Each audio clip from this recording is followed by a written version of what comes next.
So now it's live. Oh, great. It just popped up to say that Hangouts on Air is going away this year, so we're gonna have to figure something out. Up here.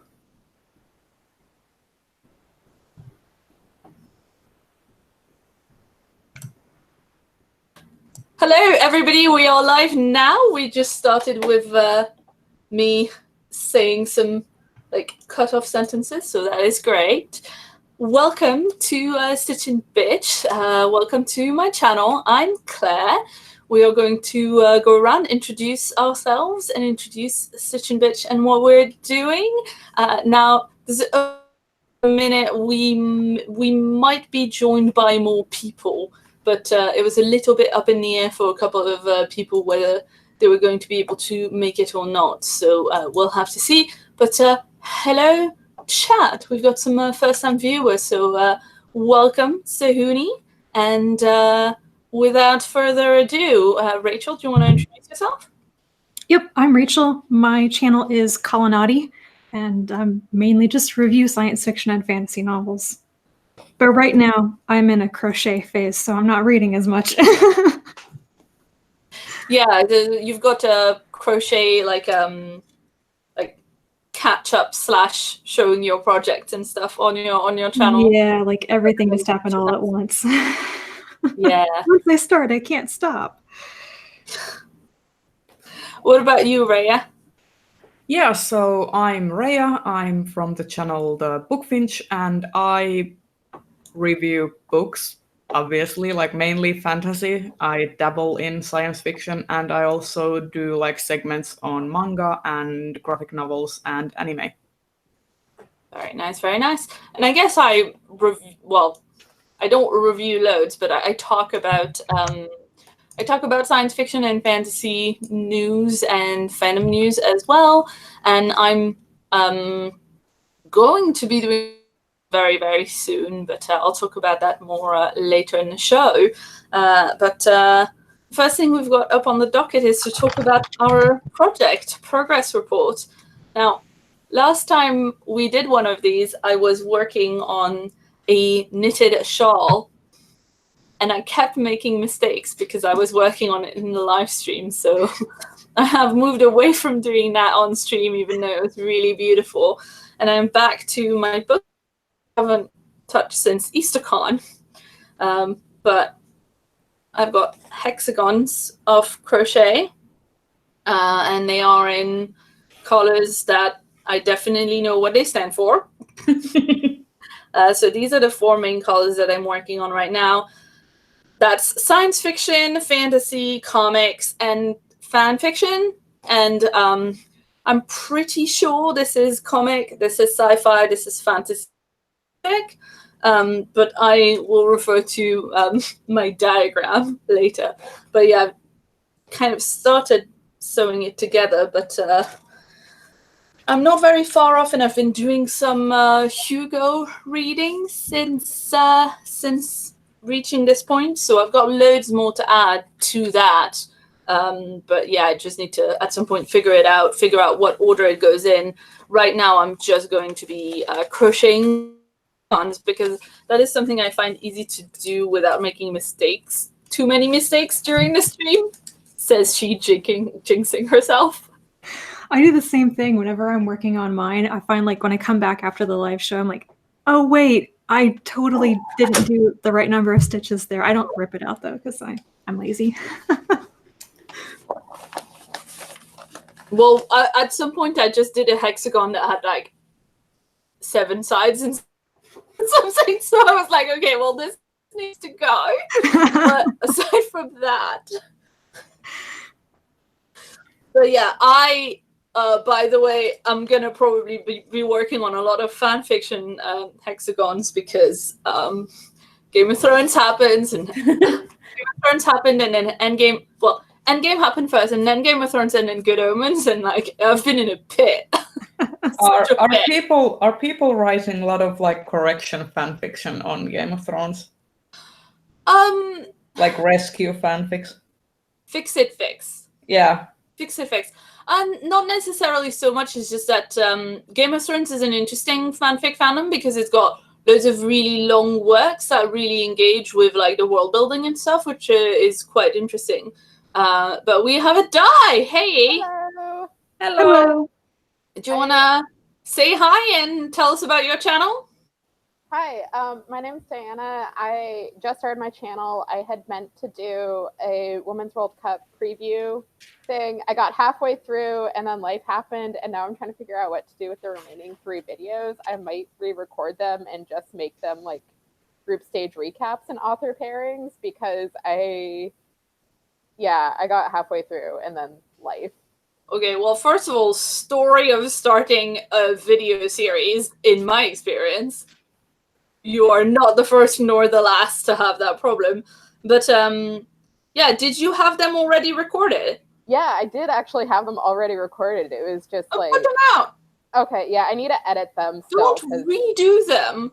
What you should do, if you want to, what you can do is like do a little snippet of you saying, hey, I meant to record this earlier, but it's not earlier. But anyway, like at the intro. Yeah, don't throw away good work. Like Okay. you, like really. Yeah.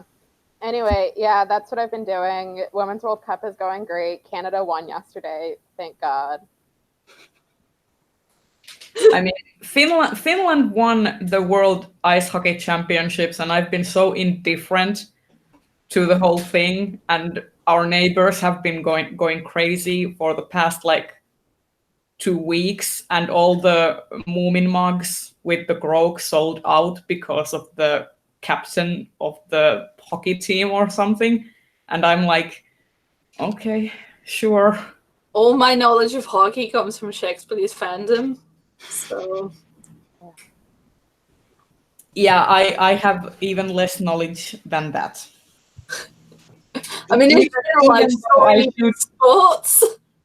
Yeah, it's pretty much like a national pastime over here. Yeah, when I was a student, my hometown in France of Lyon won like the French football cup, soccer cup for like, I don't know, something obnoxious, like 8 years in a row or something like that. And we were, you know, like paying for billboards congratulating the team with our taxes. It was... The women's Lyon team is like ridiculously stacked. It's really unfair how many good players Lyon has. The women's team? The women's team. Like, I think like, so in addition to like a good number of like the French national team, they also have Ada Hegerberg, who's like one of the best women's players in the world. They have Beach Buchanan. Jess Fishlock recently did a loan with them. She's obnoxious, but she's very good. I'm definitely missing some people. They're getting, I want to say, Nikita Paris from the English team, who's good. They have Lucy Bronze. They have Shanice Van de Sanden. They're like ridiculously stacked, and it's annoying. Yeah, I mean, it kind of makes sense because it's one of those, you know, like if you want to be a hockey player, if you want to play ice hockey in like Canada or Finland, or if you want to play, you know, soccer in a town, a really, really good team, men's team, then it's probably one of those things that like, yes, it makes sense that you want to do this. There are facilities for you to do this. So, yeah, I can see that. Did you tell us what project you're working on? Both Di and Rhea, I don't think you said. Di can go first. Yeah, go ahead. No, you can go first. Oh, I'm catching up on my scarf. I'm very behind. Do you want to show it up? Do you want to hold it up? If your How long is it now? Oh my god, it's so cute. It is very long. When the year ends, I just want a picture of you like wrapping that whole scarf over your head and making yourself a Hoovian mummy. Oh yeah, I'm gonna like have a photo of, I think once June's over and I'm like caught up with knitting year so far, just to like show how long it is. You're going to be like a bobbin. Like a scarf is going to be thread and you're just going to be a bobbin. It'd be adorable. Pretty much. Okay, I have actually a confession to make. Mhm. I am so behind on my book blanket. I am probably like, because I'm quilting it, Yes. I'm probably like 30 or so stripes behind that I haven't even cut the pieces for yet. I should get on that. But since I can't work on it during the stream anyway, I'm currently sewing patches on my student coveralls. So cute. Because I need to be able to present myself in like alumni meetings. Was it for your graduation? No, not necessarily, but you know, it's tradition that university and college students in Finland have like each university and department and faculty at that university has like their own colored coveralls. And you can instantly recognize by the color which school and which field they are in. And That's then, so cool. That's cool. and then when you participate in events, you get patches that you can then sew on your coveralls. And the more patches you have on your coveralls, the more legit you are. That's adorable. So yeah, that's a thing. That's very cute. Okay. I'm trying to have this like done before fall, because then we're gonna have a lot of student outings. Oh, that's again. Cool. Yeah. So let's see. Joe in the chat says, "How long will it be until the first cat sighting occurs?" I tried to tempt Tabby into like sitting on the bed behind me, like she does literally all day, every day. But she's in the living room right now, and as soon as I had up my lights, she was like, "Oh, there's gonna be like noise and stuff. Those lights, there's gonna be noise and stuff. I better not come in." So sadly, it won't be Tabs. Carrie might show up, but it's been wicked hot here, and she's been hiding under the bed because it's moderately cooler under there. I had to close Tesla from the premises because he kept spilling the drinking water. Like he keeps stirring it with his paws and then splashes it all over the floors. Well, that reminds me of somebody. My best friend's cat, who I lived with her when he was a kitten, and he does that all the time. Like, just puts his entire, because you know, in England we have in all over the UK, like a lot of people just have pint glasses at home because sometimes and stuff, and also people steal them from pubs because they look cool. Yeah, same over here. I don't know. It's a very British. I always thought of it as a very British thing as opposed to a French thing, because in France, first of all, people tend to buy half pints, but also like we don't have this thing where you know the glass is a certain size, and if you go to the pub and they, like in the UK, if you go to the pub and they serve you a pint, actual pint of beer, like that's illegal. They've got some interesting laws on the books about that stuff. So, anyway, my point is this cat likes to stick his entire whole head in the top of a pint glass. So, yeah. I mean, Carrie will do that occasionally if I have a glass of water out instead of using my water bottle, where she'll just like stick her head in. Well, I mean, you left it out for a reason, right? She'll occasionally try and do that with my coffee, which is less amusing. Oh, yeah. Yeah, mine just is obnoxious. Oh, he does it all the time, just to get attention. Fair enough. There's no other reason. Very, very cat-like. Rachel, are we going to get a dog sighting? She's lying on the floor down there. Yeah, She's just like sacked out. Like it's really hot here today as well. She's just like Yeah, I just like put my fan on super high for like 30 minutes before we started. It's not too bad yet because it's like late here, but we'll see.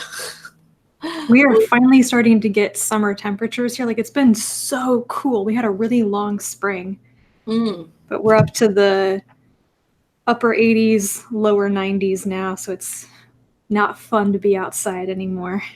Yeah, We've had a lot of like, you know, either it's raining buckets or it's really, really sunny with no in between. Mm-hmm. So we had a mini heat wave this week, and a lot of places, like my apartment doesn't have AC, and it was just so hot. Like, it was awful. Like, I woke up really early one morning because I just couldn't sleep. It was so gross. Yeah, I mean, I'm not looking forward. I love like warm weather and sunshine and stuff, but we live in a Victorian building with like really, really thick walls. And no one in this country has AC anywhere. So that is something I never knew about England until recently. How do you live? Well, it usually pisses it down with rain. The way we live is it just doesn't usually get super warm, and then it gets super warm for like 2 weeks in the summer, and everybody complains about it, and then we go back to normal. But it's just been getting. I mean, I don't know. I think you've had some really bad heat waves in recent summers, and that's been the problem. Yeah, it's almost as if like there's a kind of global thing with the weather going on, eh? Mm-hmm. Yeah, anyway, funny that. Summer is torture for people in chat. I'm from the south of France. Like, I just don't, you know, it depends how your houses are built, right? Because there are places where houses are built to, like, allow for breeze and stuff. And in England, houses are built to keep the warmth in the dead of winter. The problem is it also works in summer. Over here, it's like the old houses, which is unfortunately one of the houses where I live. Yeah. It's exactly the same. Like, these buildings are designed to keep all of the warmth in and all of the moisture out, and it's just torture during the summer all the time. Yeah. Got someone in chat who says it's the same in Denmark. But yeah, let's see. Oof. Someone's saying they get 40 degrees C in summer, which is not fun. That's many degrees. I have no idea how Fahrenheit's work, but you know, it's high. Anyway, before I do more guessing about how degrees work, do we want to talk about currently reading? Sure. Di, you're it. Oh. Sorry, I'm astounded. Shocking no one. Currently reading a Star Wars book. Yeah. Just came out. It's very good so far. It's Alphabet Squadron by Alexander Freed. He's the guy who wrote the Rogue One novelization that is like takes the movie and makes it even more heartbreaking. Oof.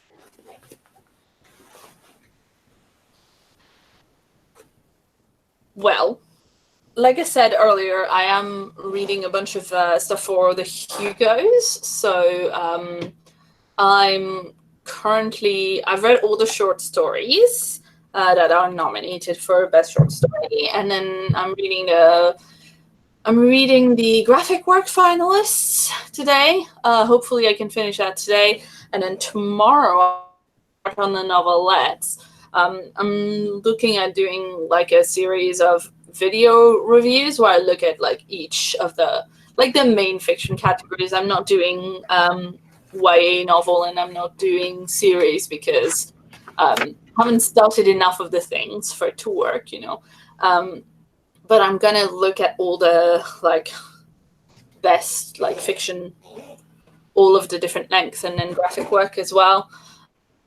hopefully, if it all works out according to plan, I should be able to batch record like 3 videos tomorrow, but probably it'll be 2 because I haven't even started reading the novelettes yet. So I know they're short, but still. I think there's still one novelette I haven't read. It's Brooke Bolander's Yeah. The Only Harmless Great Thing. I'm like the last person on earth who hasn't read that. I haven't read it. I'm like the only person on earth who doesn't really like Bolander's fiction. So I love that novelette. I've only read like I think the one. I think did Brooke Bolander write the story of the 3 beautiful raptor sisters and the prince who was made to meet? I really that, like, that was fun. I really enjoyed that. I thought that was fun, but I thought it was unreadable. I won't talk about that too much. I know it's me. I've never gotten along with her stuff, but I'm gonna try reading the novelette. Yeah. I listened to it on the Uncanny website, and I thought having the person reading it out and like making all the funny noises and that worked. I don't know how it would have felt reading it, but yeah, out of the short stories, I thought the one that I found difficult to read was Stat, because of the format. Yeah. I've heard a lot of people say that about that story, which is, and it's got some great emotional content. It's an interesting idea, and I mean the format of it is, I mean, hypertext fiction. It's interesting, but it makes it really disjointed. I mean, I think also it's one of those things that it might work better if you're a writer, because like I had no idea what stat means, and I think, first of all, I had to like look it up and look up what it means and stuff. It felt very obscure because of that, like because it's written as hypertext for a scientific article, and so I was like trying to read the article, and it didn't make sense because it was very complex in the first place, and it's about this like not quite made up technology, but like it's not something that we're used to, and then it was kind of like it's in notes on that, and I think it's about a person making, a person who's written this article and has gotten corrections from their editor and is steadily ignoring the corrections from their editor because of something that like you figure out throughout reading it. It's quite emotional, even still, with finding it quite difficult to read. But I think if you are kind of more used to maybe getting notes and like, I don't know, I kind of get the feeling it that like it's actually quite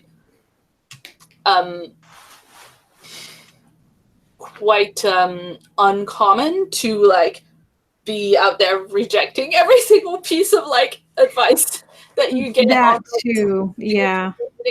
And so I feel like maybe it doesn't have the same weight. I don't know. I mean, also it's about a parent-child relationship and that kind of relationship, which I don't personally have, and I feel like it probably would have more weight if you were a parent, but I don't know. It's a Sarah Gailey story, and I love a lot of their other work, but just that didn't do it for me. So yeah, that was when I was really expecting to like it, because I've enjoyed her other work, and it just and like I actually know more about, I know what STED is. I know what the editing process is like. I even understood the way it was structured and formatted, but it just didn't quite click.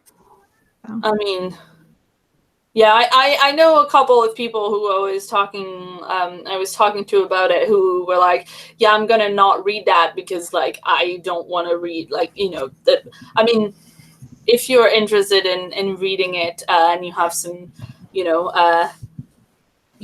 might need to check out some content warnings about child death for that story. And I know some people that don't want to read it for that reason, which is fair enough. But yeah. Okay, so I am reading something that will make Rachel very happy. Yes. Yes. Oh God, I hope you like it. If you don't like it, I don't know what to do with myself. I'm currently on the first chapter because I was at the convention this weekend, so I didn't have a lot of time to read. But so far, I'm interested in the concepts. I'm actually kind of intrigued about this whole cultural thing where they have the imago and like the inherited memories and how that affects a person's like personhood when they are not like entirely themselves. Yeah, there are times when the Texcalanli people like completely misinterpret what imagos are, and they think it's like resurrecting the dead or something. And the character's always like, "No, oh God, no, that's not it. I'm still me. I'm not the dead person." Yeah, I'm interested in that. It's fun when there are concepts that make you like you're introduced to a concept that makes you want to read more before you are fully like knowledgeable of the world and of the characters. So you have that conceit of wanting to pick the book up and continue reading, even if you are not like fully in the know. I wish some other books had that. I'm like, I have to. What are you side-eyeing? I'm side-eyeing the traitor Baru Cormorant. No, not the traitor Baru Cormorant, which I liked. The monster Baru Cormorant, which was the sequel, and like, I'm not sure if like it's just me as a reader. But I was just like going from a 5-star read to a 3-star read in a single series is so disappointing. Even though 3 stars is not like that. I went from a 5-star to a 3-star in a single chapter of the Traitor Baru Cormorant. Like, well, the ending of that book. What? I actually quite like the ending, like to an extent. But the sequel is like it does some things, some choices that I just No, I feel like I can see what to do with the ending of the Traitor Baru Cormorant. I just don't think that it was executed very well, where like to me it didn't feel like, you know, if you have a twist in a book, I think it I mean, I don't know. It doesn't ring true to me, and I don't know if it's maybe because I didn't see it as a twist. Like I thought that it was pretty obvious from the start what was going to happen in the end. Right, but my point is that I suppose it feels like the entire, like, you know, amount of... But I feel like the author was writing it in a style which was like, did you catch that? It was very on the nose in that way. So I do get like... I just think that thematically it doesn't work if that's what you're building up to. Like, I think, you know, without like outright spoiling the book, although it's been out for a while, like thematically all the experiences that Baru went through, I feel like don't really... I mean, I got to the end of that book and I was like, oh, that's what that was the point? Like, that was the person I was supposed to care about? But, yeah, I like the first one, but the second one was like, I'm contemplating on whether or not I want to continue on, because that just there was so much wasted potential, and I know some people will be like, oh my god, that was the best book ever and the best series ever, and how dare you libertarian cock, or whatever. I don't know. I've actually surprisingly not heard a lot about the Monster Baru Cormorant, because I feel like a lot of people... I think like a lot of people were expecting a relatively divisive book. I feel like when the Monster Baru Cormorant came out, people were so excited for it. Like I heard so many like people talking about, I'm like, one of my most highly anticipated reads for 2018 or whatever. And then when it actually came out, complete radio silence. But I think that's because Traitor Baru Cormorant was quite anticipated and people were excited about it, and then once people read it, it proved a bit divisive. Like, the world building and the writing is great, but it does have, like, you know, it does have like it does have a really, really brutal murder at the really brutal like death at the end of a queer character, and I saw a lot of people that were, you know, not happy about that, and you know, or saying that they'd been planning to read it and weren't going to read it because of that. And then, you know, also it does something that's, I think, is not, I don't know, I think the twist bit at the end and just the ending in general of that book is probably maybe.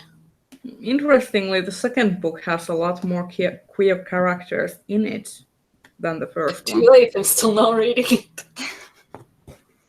But I still like. No, I mean, I know. I'm sorry. I don't mean to, like, you know.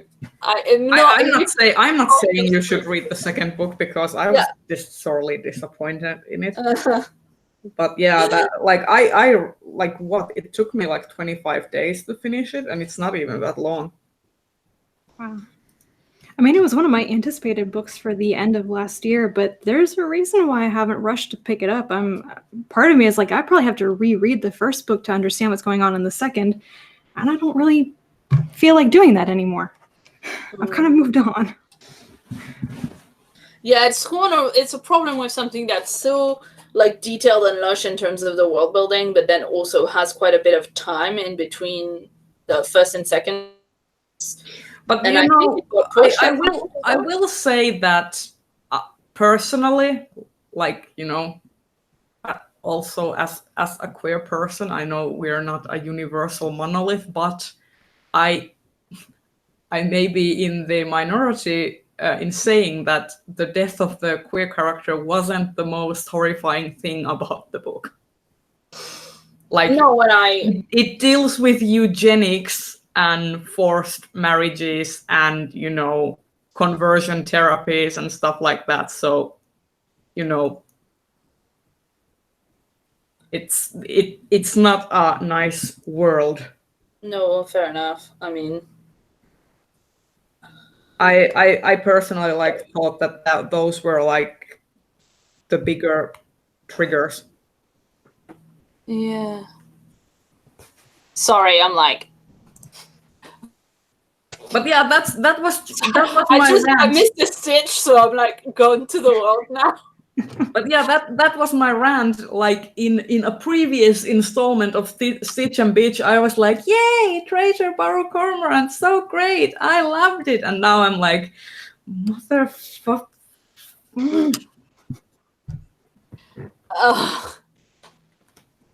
Rachel, what are you reading? I'm working on The Beautiful Ones by Silvia Moreno Garcia, which is, I don't know anything about this book going into it. It's really nice to have no expectations, but it's fantasy of manners, and I'm really enjoying it so far. But I'm not very far into it. Lots of social etiquette and parties and beautiful people. And I'm also working on 3 Messages and a Warning, which is the Mexican fantastic anthology that I think a lot of people were talking about after the last Worldcon, because a bunch of us went to the panel where a lot of the stories in this were discussed. So I started reading it, and it's pretty interesting so far.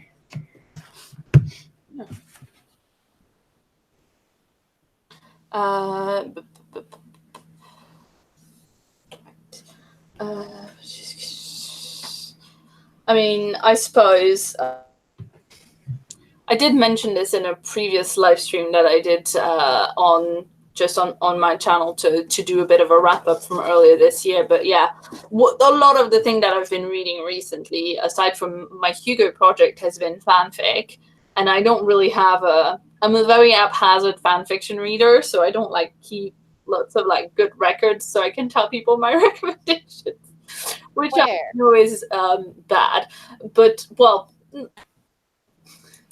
it's not very good for making content, but also that's not why I read fic. So, But I mean, like knowing like your just like keeping track for story, like for your own purposes. So you're like, I'm trying to find a specific fic and I can't remember what it is, and then you're like, oh wait, I put it in my bookmarks. I've tried doing that before, but the problem is, well, I've not done that for like 5 years. You know, like for I've been reading fic since I was like 16 or something, but I've had a really long, like, kind of fanfic adjacent, fandom adjacent moment, and I came back maybe like 5 years ago or something to like a more active fandom. And at that point, I didn't start doing that. And so now I have like this entire backlog of both stuff that I read when I was like back in the day at university. And then since like my 5 years, where I'm like, I know I've read this, it was cool, it was kind of about that, but I don't know what it is. And so it's kind of difficult to like remind myself to like build that habit of actually starting to do it now. But also it's just that a lot of the time I'm like reading fanfic before bed, and then I'm like falling asleep as I'm reading it. And I have like 20 open tabs on my phone, and every so often the pile of open tabs has reached like, you know, there are now 63. So I need to like close the stuff that I've already read and things like that. So it's just like not really. But what I was going to say is that if people are interested in good fic, both for Game of Thrones and also for Endgame, our friend Kay has always got extremely good fanfic recommendations. And and her Twitter is great, and she's got like a rec list of Game of Thrones and also Endgame fics, or, you know, fics written post Endgame happening. And also there's a newsletter called the Rec Center, where every week you get a newsletter with some fandom news and some articles and some cool fan art and a bunch of fanfic recommendations. And this week they did one on, which is a really interesting fandom because it's a fandom. The fandom for the book has been going for as long as the book's been out. So, you know, you've got 30 years worth of like fic and fan art and, you know, theories and stuff like that. And then the TV show just happened, and people are interested in it now, and it's kind of having a resurgence, which is nice. So I would recommend those places to check for fanfic recs, because I can tell you I've been reading loads and loads and loads of it, but especially the Good Omen fic. Like, most of the Good Omens fic is super short and is just like under 5,000 words. And so I haven't like kept a tally of like, you know, 50 different fics. What You know length of fics are you tracking for your hexagons, though?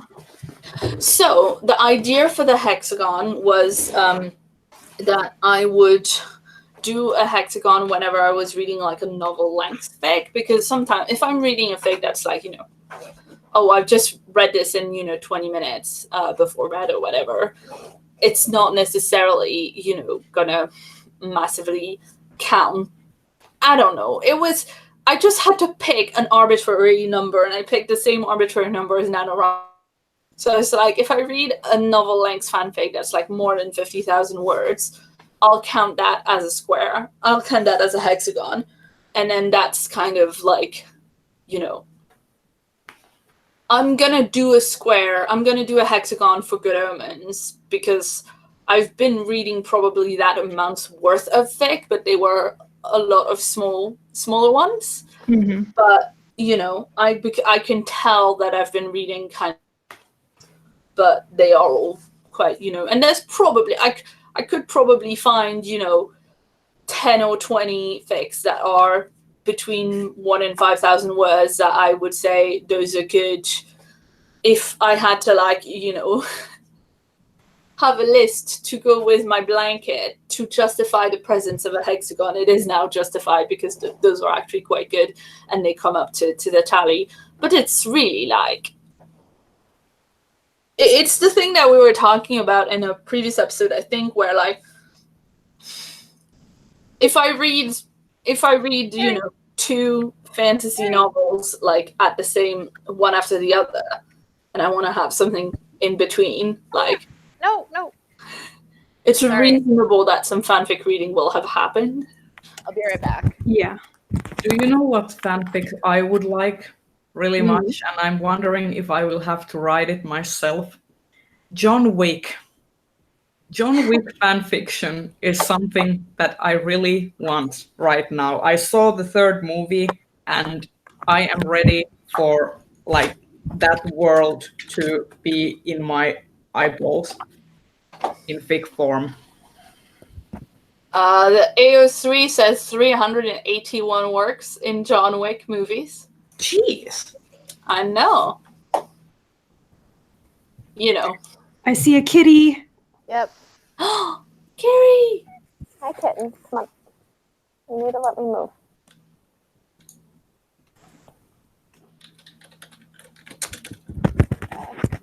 First, Yeah, I'm first linking you in the chat. sighting has been. All right, she says she's done. Oh, fair enough. Oh my goodness. I will have Joe know that the first cat sighting happened at 15 to 10 Finnish time. Oh, and we've got Ed in the chat who says he just finished N.K. Jemisin from last year. Do you mean the collection? How long until Black Future Month? That one, Black Future Month. Yes, exactly. Do you mean that, or do you mean? I mean, she didn't have a novel out last year, but she did have a Hugo win last year, so it might be what you're counting. I don't know. Yeah. Well, The Stone Sky was 2017, right? Yeah. It's like 2018. Yeah, that's what I'm saying. So if the win was last year, it might be, you know, I don't know.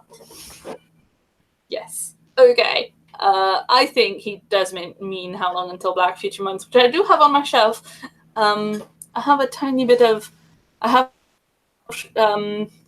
if you can like vaguely see, but yeah, right there, I've got a big shelf now of a big stack of novellas because I'm very, very weak to those like printed versions of the Tor.com novellas that are very expensive.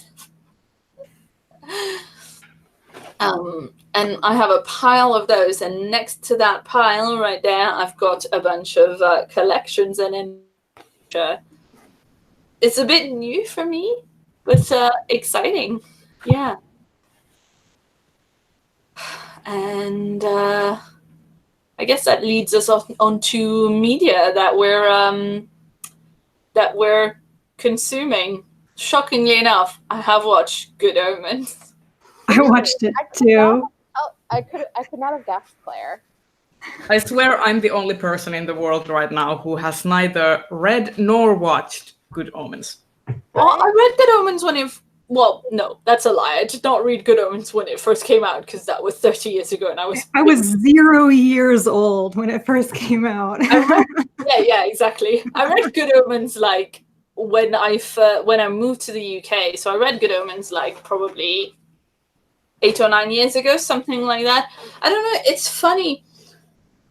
We have a lot of Pratchett trends in France, and my mum and my brother are really into Discworld, but it's one of those things where when I was trying to figure out, when I was kind of getting more and more into English and trying to figure out things that I could read in English to like improve my English and stuff when I was in my late teens, I looked at picking up some Discworld books in English, and my mother was like it's weird how she put her foot down, like looking back on it, like, would you not let me?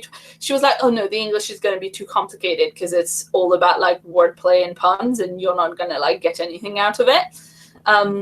Which is fun. I feel like, I don't know. I feel like that was maybe not the right advice, but yeah. So for a really long time, I avoided reading any Pratchett because I was like, I don't want to read fiction in English in a translation because that's not how you get better. But also, it's going to be too complicated. And then finally, I like scaled that mountain, and it was glorious. So, Carrie, He's back. He's like, I don't want to be seen. like, I'm too glorious. Put away the paparazzi. It's very cat of her. But yeah, I think it's just the thing about Good Omens that I've heard many that I think, and I've heard many people say also, is I have very, very little recollection of the actual book. So going into the TV show, I was like, I kind of recall that there's a kind of plot that's kind of like Spike in season 3 of Buffy, where it's like, I want to stay in it. Was it Spike in season 3 or later season who wanted to like have a Buffy robot? That was season 5. That was 5, right? Yeah, that was 5. That was 5. But in season 3, Angel wants to like. In season 3, Angelus wants to like. Oh yeah, season the demon was... Kapla and devour the world. Oh yeah, season 3 had the principal. Right. The mayor. Yeah. Sorry, I always remember him as the principal of the school for some reason. I don't get yeah, because the principal is that guy from Star Trek. Yeah. He has a name, Armin something or other. The actor, I mean. The actor, not the character. Yeah, no, the character is called Snyder, but no way, is that the guy who played Quark? Yeah. Oh my god, I never made that connection before.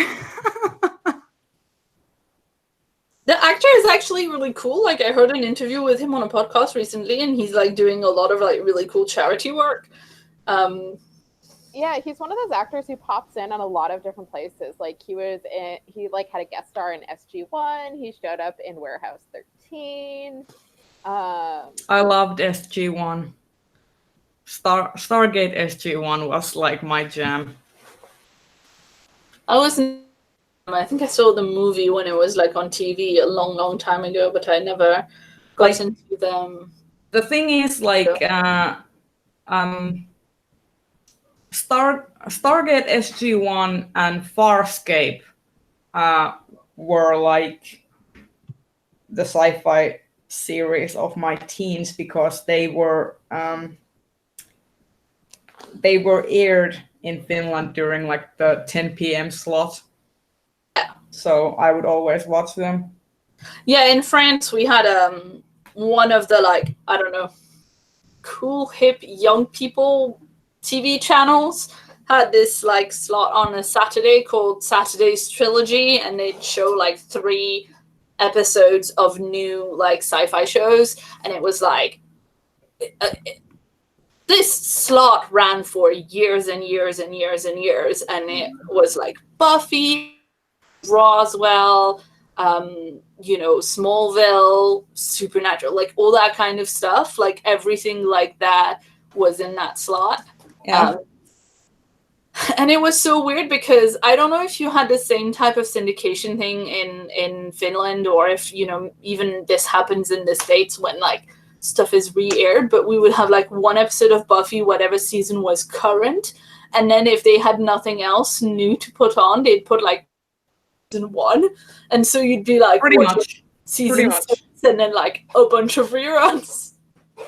Yeah, we had that too. And there was a long break between like SG1 at least where they didn't get the new seasons at all, so they would do like reruns.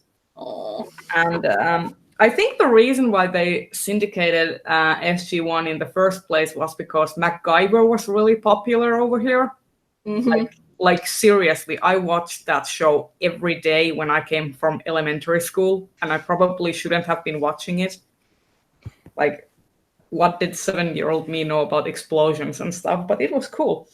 Yeah, but a 7-year-old you probably knows how to fix up a car with a piece of duct tape now. Probably not. Oh dear.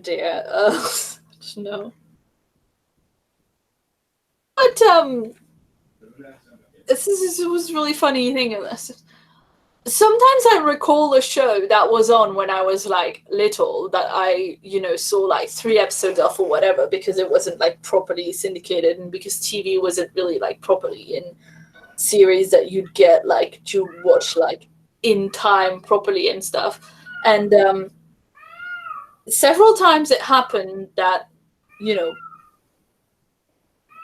he thinks to John and he was like, here is the DVD. Let's watch the whole series. This is how I have now watched Sliders.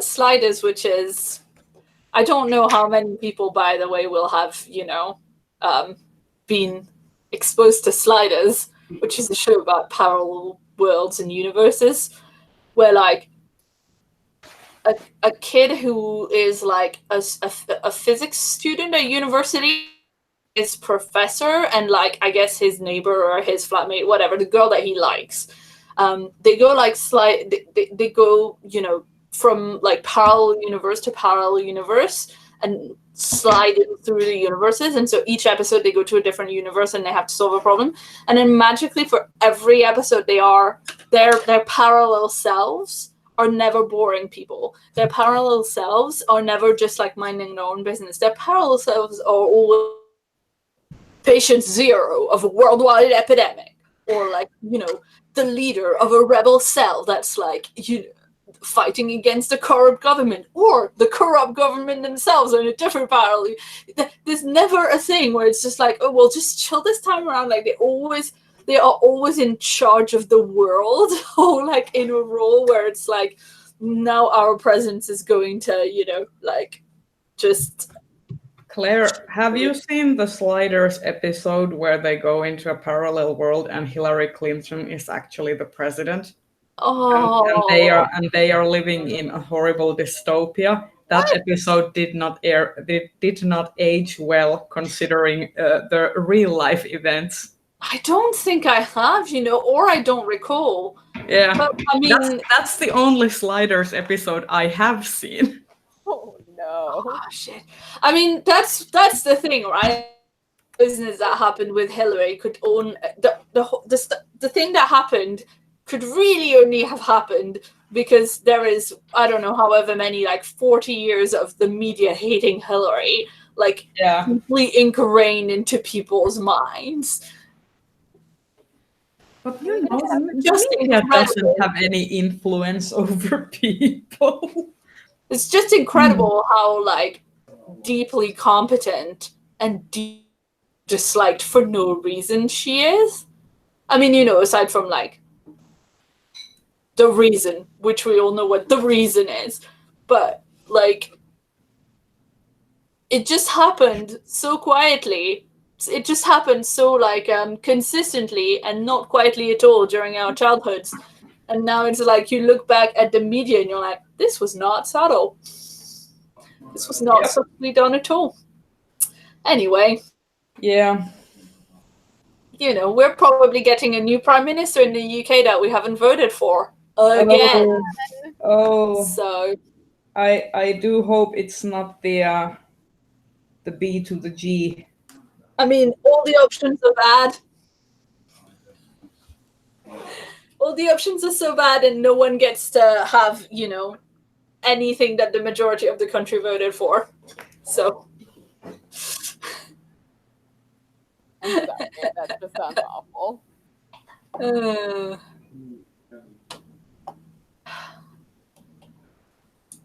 Oh. We made it sad.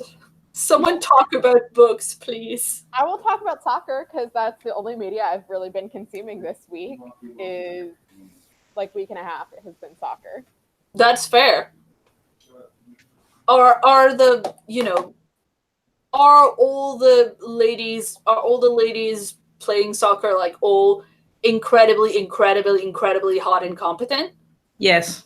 Yeah. That's the only thing I know about women's soccer is that every player is like incredibly gifted in terms of genetics and looks absolutely supermodel level gorgeous. Yeah, soccer's been going great. I was really hoping England would lose. Sorry, to Argentina. I give zero shits. So England did lose or they didn't? They won. I wanted them to lose. Boo. I'm sorry. It's fine. Part of it is like I'm just petty because England knocked Canada out of the last World Cup, and then also a number of English players were kind of, because the previous English coach, Mark Sampson, it turns out, one, he said like some really racist shit. Ugh. And their federation did not handle it well, and like that was not good. And then two, it turns out that he had been kind of creepy with some younger players at a previous job, and like the English team, like the federation, like either didn't care or didn't do its due diligence, or probably a combination of both, and it was just like super bad. And then he got fired, and then a bunch of the English players were like not great about it, and I'm just like so mad. Do you see my shocked face? An Englishman saying something racist?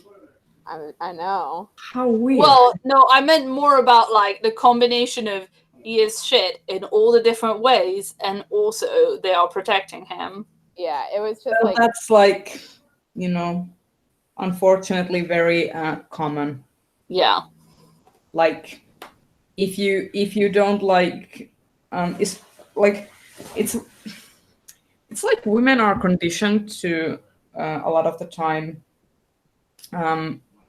either be passive and not report crimes that happen to them, or actively like defend the perpetrator. Not like that. It's entirely like that. It's been studied. Yeah, because scientifically, it's entirely a conditioning issue. That, you know, and it's a survivalist technique, because it's like it. Like I don't even know how to describe it. We made it sad again. We were talking about soccer. Anyway, it's been going good. Italy has been the surprising team so far. No one really knew what to expect with them, and they've been doing very well. Let's see. The Chilean goalkeeper is very good. Canada won. I know I've mentioned that before, but it's important. Chat seems to have some questions. At least for Diana, Sephi was asking, given the Disney exclusion of the extended universe, now Legends, how has the quality in writing in the Star Wars books differed now that the transition has happened? I honestly prefer it. So one of the things that for me was kind of a problem with the old expanded universe was it kind of started collapsing under its own weight, in that there was just a lot happening and a lot of history there. And like you had good stuff. Like you had Kenobi, which was I loved. You had like the original Thrawn books, Martha Wells' Razor's Edge, but then you also had books like the Fate of the Jedi, which I've heard like not great things about, and then you also had like Catalyst, which I've heard like horror stories about. How not Catalyst, Crucible. You had Crucible, which was like supposed to be the like book that was supposed to wrap up everything for Han, Luke, and Leia, and apparently it's just like hands down one of the worst Star Wars books ever. So I've been fine with it. Like I only think out of the new canon books that I've read, there's only one that like I really disliked, and that was Heir to the Jedi by Kevin Hearn. And if I could swap out a book, it would be that one, just because I don't think it's well written. I think for me, because I've read some of Kevin Hearn's other stuff, and I think part of it is I don't click with him as a writer. Like I wasn't super impressed with the Iron Druid book that I read. but also I think it's just like not a very well written. Heir to the Jedi isn't a very well written book. So yeah, it's not good. And then I liked Dark Disciple up until the ending, and then it made me want to throw the book, and I'm still mad about the ending like years later. You know, you should do like a video on your channel that's like either reviewing like Star Wars stuff, like ranking Star Wars stuff, or maybe like starting points in different Star Wars universes. Like if people want to like pick up some stuff, like because it's one of those things where there's so much stuff you don't really know where to start. Like I think that'd be really interesting, like really useful. I need to find my scissors. I dropped them, but yeah, that is definitely something I want to do. I just need to sort out how to do it. I'll let you find your scissors. Sorry about that. Wait, so what else have I TV? Oh, one thing I've been watching on Netflix that's actually super fun. That's not at all depressing. One thing I've been watching is The Toys That Made Us, which is Yes. So it's a Netflix show about different like toy brands, and like toy, you know, like big toy like names and stuff. Yeah, how those brands came to be and how those toys were created. Exactly, and Did so they they talk talk about to Lego? a lot of the people involved, and they have one on. They have episodes on Star Wars, Star Trek, Hello Kitty, and Lego, and Barbie, Transformers, G.I. Joe. I'm sure I'm forgetting. There's 8 episodes, and they are relatively short, like 30 minutes.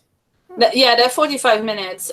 So John and I have been watching them together, and it's really it's just really fun. Like I think we only have the Trek one to go, just because we've been kind of picking and going to like first the thing that we're most interested in, that we knew the most. He-Man is the last one. Yeah, He-Man. And so it's just really fun because I think that the ones that are the most fun, like for instance the one about like Lego and the one about like Barbie and stuff like that, like you are seeing you are hearing stories about companies that are like quite old, and so like the people involved in making those decisions, a lot of them have passed away, and you're talking to like their children or what experts and stuff, but some of them you still have all the original people and they tell part of the story, and you get to see like differing opinions. Like one person that's like, I definitely invented He-Man. No, I definitely invented He-Man. And you see like different interviews against each other, which is quite fun. And then it's also, you know, it's also one of those things where it's really about, you know, like nerd and collector culture and stuff like that, and it was really entertaining. I also watched it with my partner, and I think it's one of those shows that's really good if you have like the nostalgia. Like it's good without it, but it's especially good if you have the nostalgia for those toys, because then it kind of sparks that conversation, like, you know, oh, I had that toy, you know. Like, I definitely had that with the He-Man episode, because I used to have all those toys. Like, not all of them, but, you know, a lot of them. Yeah, I think it's quite interesting as well to see, like, the moments that, the amount of time that they say in the show, like, and then this company almost went under and almost went bust. They had no more money because, like, it's just completely, you know, it just totally, they made... You know, in hindsight, it's really easy to see where they made really bad business mistakes and where some of the collections didn't work out and all that kind of stuff. It's just really interesting to see kind of like in retrospect all of that. Just not too much retrospect, because you want to have like the people involved in, telling their own stories. And it's also the other thing that's really cool is like the kind of like, you know, things that to us feel really obvious, like a G.I. Joe action figure, like that's really obvious. But time they spend in that episode talking about how, you know, they had to do so much work to establish that it's not a doll. Like, little boys can play with it and it won't like burn them with fire, you know. And like the way they had to establish that, like Barbie as a doll, like it was okay for little girls to play with dolls that were like a grown-up person and that weren't like just a baby, like not just a doll that's a creepy like mother, but you can actually like, you know, have a fashion doll with like clothes and stuff. Carrie's watching you, Claire. Hello, Carrie. Hi. Is she enjoying my baby voice? I don't think she can hear you because I have my headphones on. Oh, that's fair enough. Yes, that makes sense. I can see your headphones.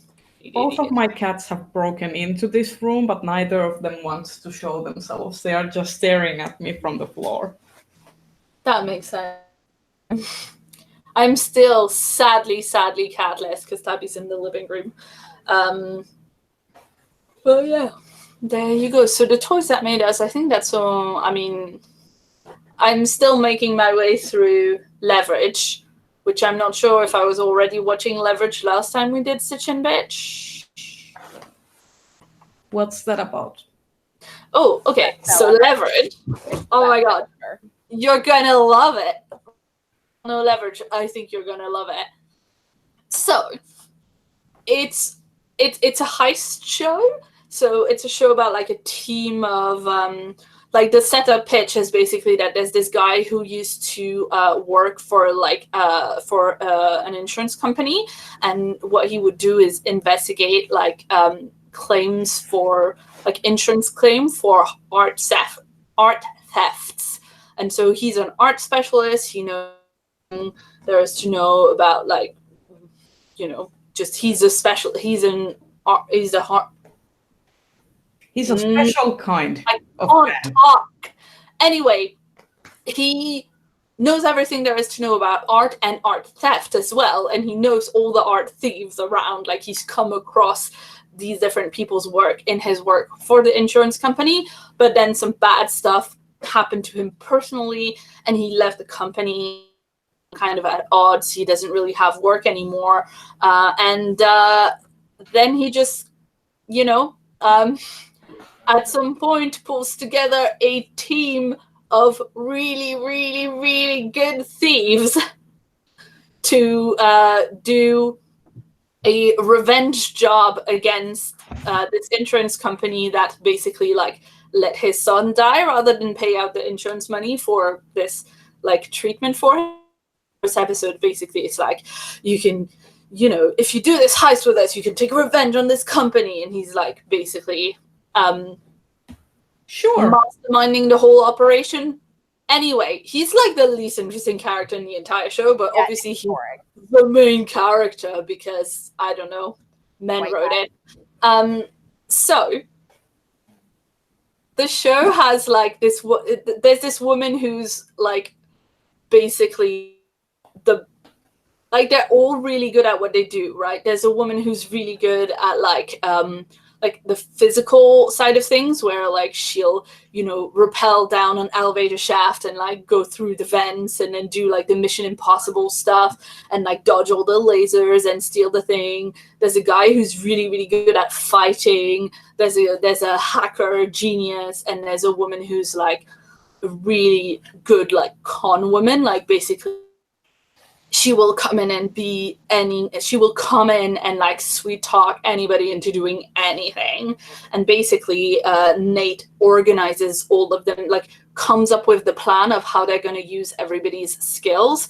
And so in every episode they do like a specific heist. They do a specific job of like, you know, basically after the first time that they work together, they find that these people who alone all the time actually really enjoy working together, and they like stay together basically. And every episode they do a different job, they do a different heist, and it's always like kind of in a Robin Hood type of way. Like they're always trying to redress some kind of injustice. Like I don't know, it was made in what, like so 2000?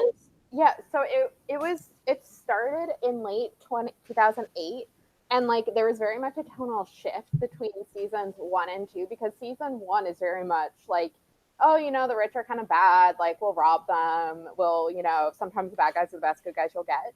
But then starting season 2, it's very much a, we're gonna eat the rich, like fuck the bankers, fuck the rich.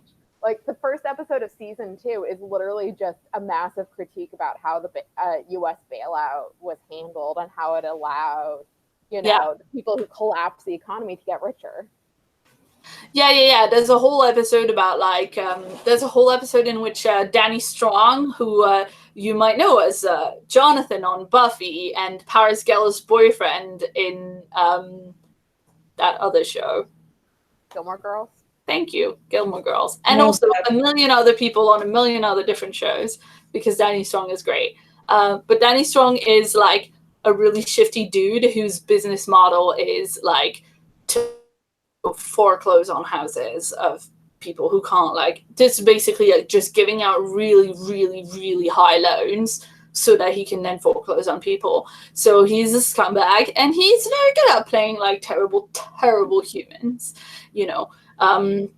He does it very, very well. But it is a bit weird because, like, when I see him in anything, I'm like, it's Jonathan. It's Jonathan. It's Jonathan. Yeah, and so it's just, Leverage is a fantastic show. I love it a lot. I might actually rewatch some later today. You definitely should do that. So if you're in the UK, I don't know about anywhere else, but in the UK, it's on Amazon Prime. You need to go and look up like the actual episode list from that, because it's one of those shows that was aired in like a really stupid order, and the order that it's aired in makes no sense.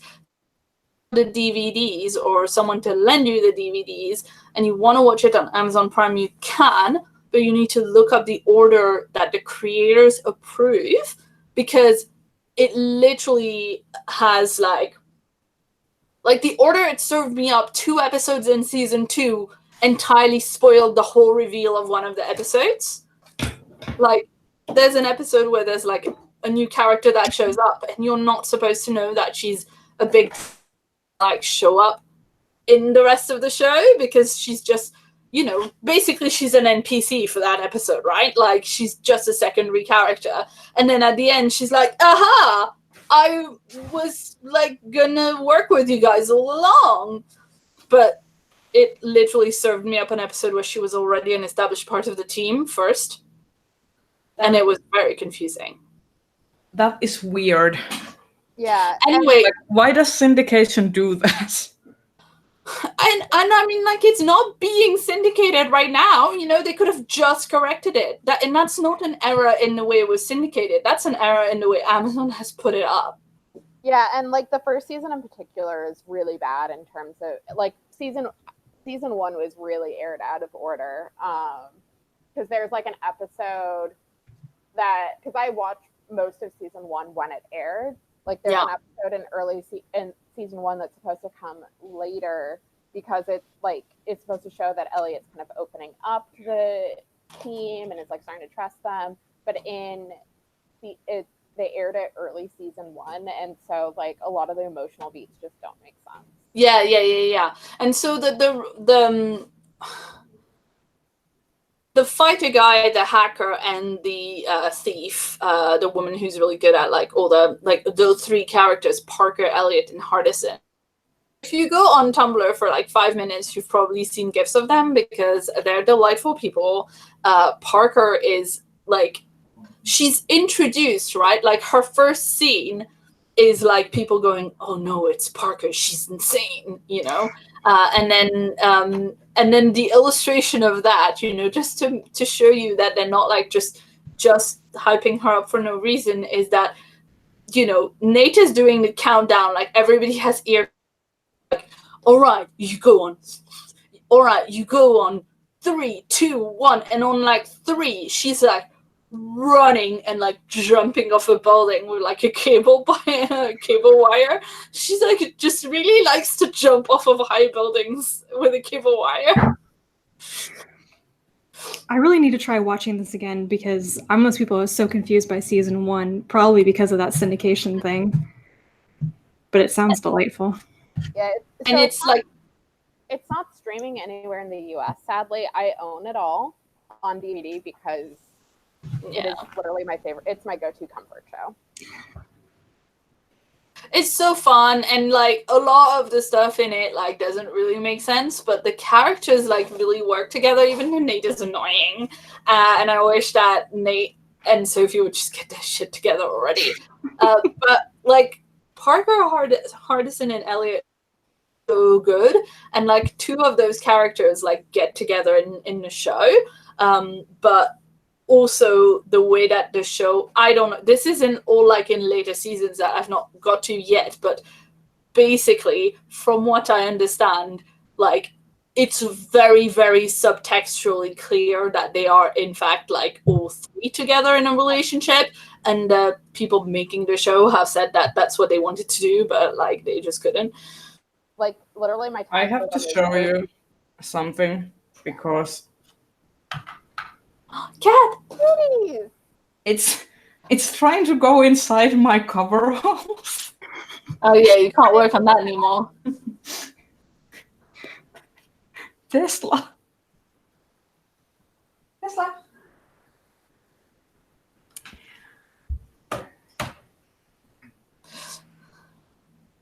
He's an idiot. But yeah, this is the reason that I thought, like, because of Tumblr, when I started watching the show, like, I think I turned to my best friend, like, because I went to stay with my best friend over the weekend. Like, we had a proper sleepover and dyed our hair and stuff and ate a lot of ice cream and watched a whole bunch of Leverage. It was fantastic. But I think I turned to her in the middle of episode, like, 3 or something, and I was like, wait, is Nate the main in this? Because I had just been, like, absorbing a lot of knowledge about this from Tumblr. Like, if you follow Shauna McGuire's Tumblr, you will have seen a bunch of Leverage gifs, is what I'm saying. And I just thought that Parker and Hardison and Elliot were the main characters, you know, because that's what fandom cares about. Because Nate is boring. I should have known that fandom never cares about the main character, though. Like, I'm in enough fandoms to know that. I do love Sophie, though. Sophie is very much the emotional heart of the show. Yeah, Sophie puts up with too much shit, though. She does. I've lately been playing video games again. I started playing Night in the Woods. Mm-hmm. And how's that? I've heard good things about it. It's fun. It's like, I feel like it's going to start being like super creepy and spooky, but I'm only in the like I'm probably in the late stages of the first chapter, and so far it's just this main character who has recently dropped out of college, just going back to her hometown and being like a twat to everybody, and all her friends calling her out on her bullshit, and it's been glorious. I just love the aesthetic in that game is amazing. Yeah, so has anyone else been playing anything new? Not so much new, but I played the newest chapters of the latest Assassin's Creed Odyssey DLC, which have been great, and I'm sad all over again that we had the shitty DLC first. Yeah. Sorry, I'm just going back to the woods. It's so pretty. Yep. Anyway. It's really good. It's like a cross between a platformer, a 2D scroller, and a point-and-click adventure. So pretty much all the things I like in a single package. Yeah. You see, I'm not super into platformers, but it looks very pretty. The platforming is like not a very big it's not a very big part of the game. It's just that you can platform on the scenery. That's cool. I've been playing Slay the Spire, which is, I mean, I've played it twice because John played it on the channel that I work for, and so I edited the video, and it's a deck building game. It's really fun. It just came out. It's been out on PC, out on Switch, and we have it on Switch, which is very important because the thing, right, is that because so a lot of my PC games I have on Steam, and I share John's Steam library. And most of the time when he's working and recording videos, he's recording them he's playing on Steam. So I can't use almost any of my Steam games. I own like 2 games outright, and all the other ones are like shared from John because his Steam library is huge.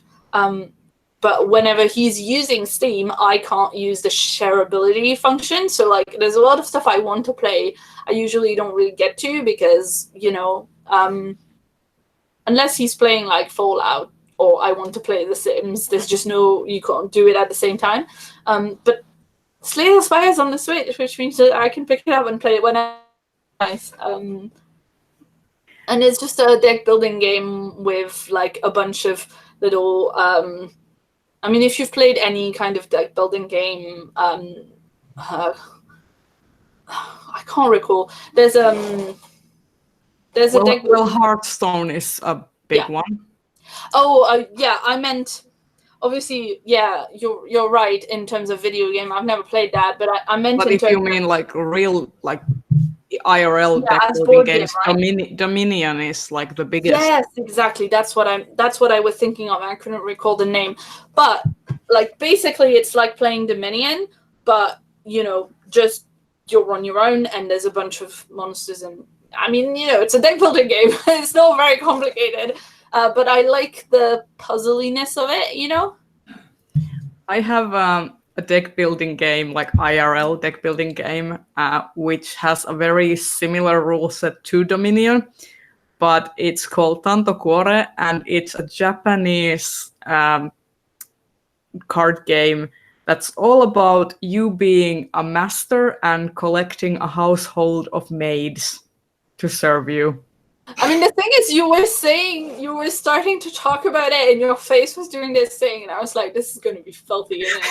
Well, it's not like filthy.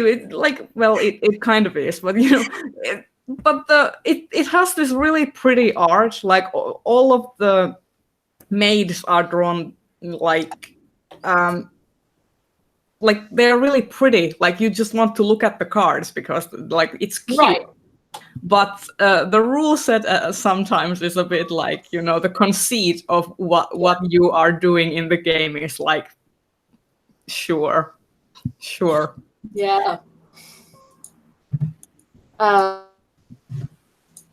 anyway, so I've been playing this. I mean, mostly I keep losing at Slay the Spire because I do the thing that I always do, which is that I just do a bunch of attack, and then I remember that block is a thing that exists, and now maybe I should protect myself instead of like tanking like an unsubtle biatch with like, I have a big hammer!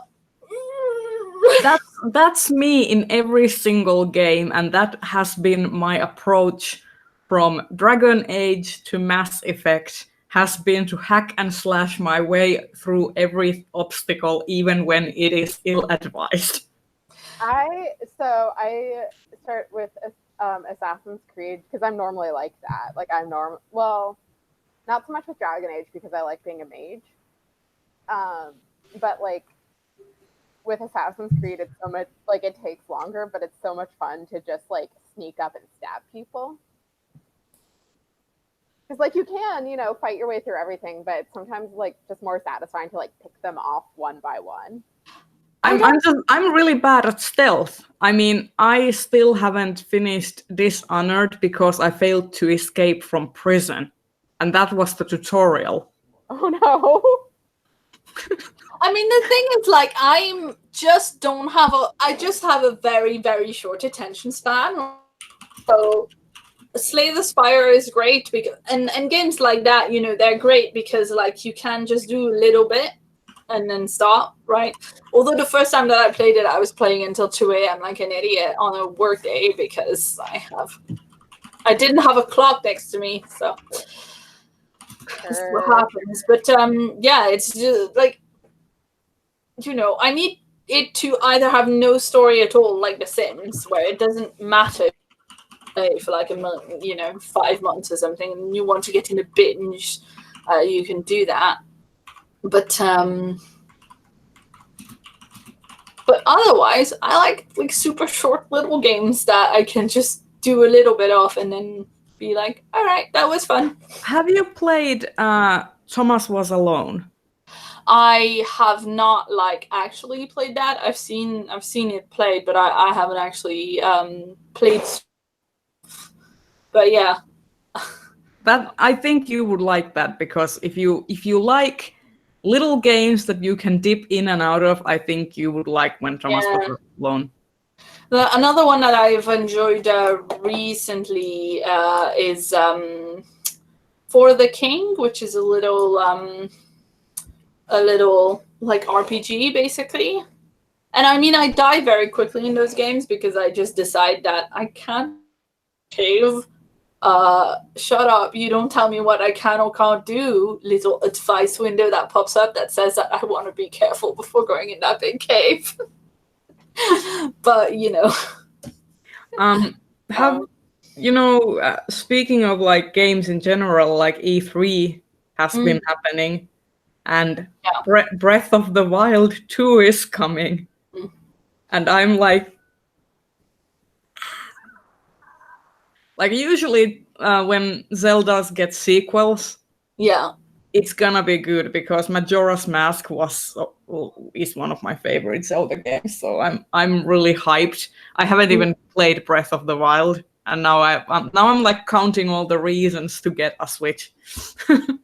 No, I'm really excited about. I'm excited to see the new Pokemon game, because that's going to be in like a UK inspired map, which is really interesting. So that, I mean, got nothing to do with E3, because I don't know if they've made any announcements. I need to catch up on the E3 coverage, and I haven't had time to do that yet. Mostly because I spent today just trying to make sure that I would set up this stream and it would not break, and then also making pancakes. And it's been a very pancakes. I think the game that I'm most excited about is Gods and Monsters from Ubisoft, and it's the same people who did Assassin's Creed Odyssey, which, like, you can't tell I'm a big fan of. And it's much more stylized and like kind of storytelling. Yeah. Like, and so I'm looking forward to that, because they did like the research that they did for Assassin's Creed Odyssey is just like absolutely amazing, and this looks like it could be a lot of fun. I'm most excited for Cyberpunk 2077.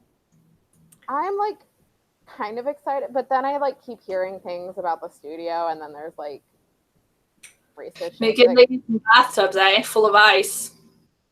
Yeah, or there's like there was just some stills that came out that it's like, you might want to like check your racism there. That's not great. Oh, I haven't seen those bits. Yeah. Yeah. Like, the studio's been kind of dealing with like racism stuff for a while, because there was commentary about the Witcher games not having like really people of color in them, and they're like, it's medieval Poland, there weren't any people of color, and medieval POC is like, are you sure? Hold my beer, hold my mead. Well, yeah. Like I'm like not to excuse anything, but I think that's an ongoing problem in like Eastern Europe and Europe in general, is that there's a lot of like unchecked xenophobia. Yeah, I mean, obviously racism in general, but like, yeah, I don't know. I find it difficult to because like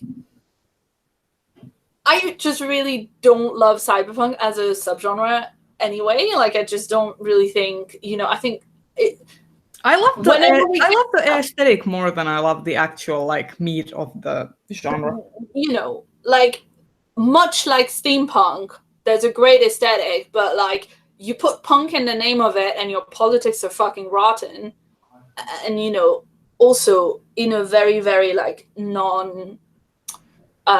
in a very unexamined manner, like, oh, we made it cool, there's robots, are we still human anymore? And it's like, yeah, but you're saying other things, you know, like, there's obviously everything, a lot of unexamined bias, but like the way in which people, the bits of bias that people find worth examining and, you know, challenging, and the bits that they just don't care about, like, that's really telling. And I don't know, like, because I haven't read a lot of like the, you know, original steam cyberpunk movement. You know, I've not read a lot of stuff that came from that like period history, but stuff that gets branded cyberpunk now, a lot of it is like it's actually kind of interesting, you know, because of like, you know, that I was talking about the whole studio needing to check up on their biases and isms, and, you know, exploring certain story elements without, you know, any sort of actual exploration of the subtleties in politics and mechanics and everything. I think, you know, science fiction and fantasy have come a huge, like, long way in literature. Like, you know, those problems have, for the most part, been ironed out. People are doing like groundbreaking shit like right now, and have been doing for a long time. And I think video games as a medium is just now getting to that point where they can tell those stories, and where there's actual like willingness to explore those stories. And there's been a huge like pushback. So there's kind of like this sort of fracture almost in the like culture of gaming going on right now. Sure, but it's the same, you know, that what you're talking about, this pushback that we're seeing in gaming, is the same we've seen in the last few years in the Hugo Awards, for instance, which obviously is something that came from gaming in the first place, right? But like, I think in general, obviously huge generalization, whatever, like a lot of visual media looks at something like cyberpunk or steampunk and goes like, oh, it's cool because it looks cool, and then doesn't interrogate, like, you know. Well, the thing about cyberpunk aesthetic is that it was established in the late 70s, early 80s, when, you know, Japan and South Korea were rising in terms of like financial power, and making like big waves in the market. And cyberpunk aesthetic was kind of visualizing Japan and East Asia as the sort of like center of culture, because it was like expanding in such a rapid pace in the 80s, and it was fear-mongering, to be honest. Like the media and everyone were like making like these think pieces on Japan and South Korea, and how like soon we will all be eating with chopsticks if they get their way. You know, it's kind of like, yeah, I mean, obviously that stuff is really racist, but that's not, again, that's something that happens when, you know, I mean, it's in the same way that like the original mythos of the vampire and vampire fiction, that's just about like foreigners coming into our country and like being creepy, and maybe our women like them better than they like us or whatever, you know, like a lot of the stuff that you see that's about like the other and what does it mean to be human and all that kind of stuff. Like, again, like it's not surprising that it happens, because it just keeps happening. It's just that I think people telling stories need to like examine what they're doing with the stories they're telling, and a lot of the time they don't, because they're like, it's cool and it's going to make us a lot of money. So also, I think sometimes the people who don't examine those things are not actually the ones equipped to examine them, because they don't even see what there is to examine. They don't exactly. see the bias. Like, they don't see that they have a bias to check in the first place. Though I think, I mean, I don't know. I think out of the four of us, probably Rachel would have read the most like actual cyberpunk, like in terms of like, I don't know, classic SF, if that's the right terminology to use. Like I've read Neuromancer. I've read some Bruce Sterling. He was also, 80s cyberpunk. I don't know. I'm like, I don't read old books by then, all right? The only cyberpunk author that I have even like really heard about, aside from like Gibson's Neuromancer, is Pat Cadigan, and I have not read any Pat Cadigan. I probably should though, because I keep hearing that some of her stuff is good. Just I don't really like cyberpunk, and the only cyberpunk novels that I have enjoyed in any way have been Pat Cadigan's.